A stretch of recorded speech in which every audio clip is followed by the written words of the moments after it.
ഒരു ഡിറ്റക്റ്റീവ് ഏജൻസിയിലേക്ക് സ്റ്റാഫിനെ എടുക്കുന്ന പരസ്യം കണ്ട് അവിടേക്ക് എത്തുന്ന ഗൗതമിനെയാണ്. ഈ ഡിറ്റക്റ്റീവ് ഏജൻസി നടത്തുന്നത് നായകനായ ഡൊമിനിക്കായിരുന്നു. ആദ്യ കാഴ്ചയിൽ തന്നെ ഗൗതമിനെ ഡൊമിനിക്കിന് ഒരുപാട് ഇഷ്ടമായി.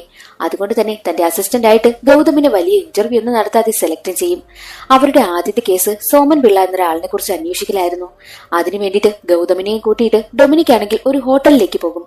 പോകുന്ന വഴിയിൽ ഗൗതമാണെങ്കിൽ ഡൊമിനിക്കിനോട് ചോദിക്കുന്നുണ്ട്, സാർ എന്നെ വലിയ ഇന്റർവ്യൂ ഒന്നും നടത്താതെ ജോലി കെടുത്തല്ലോ, അതെന്താണെന്ന് ചോദിക്കുമ്പോൾ ഡൊമിനിക്ക് പറയുന്നത്, നിന്നെ കണ്ടപ്പോൾ തന്നെ നീ ഒരു റിച്ച് ആണെന്ന് എനിക്ക് മനസ്സിലായി. നിന്റെ ഡ്രസ്സ്, നിന്റെ ഷൂസ്, നിന്റെ ബാഗ് എല്ലാം ബ്രാൻഡഡ് ആണ്.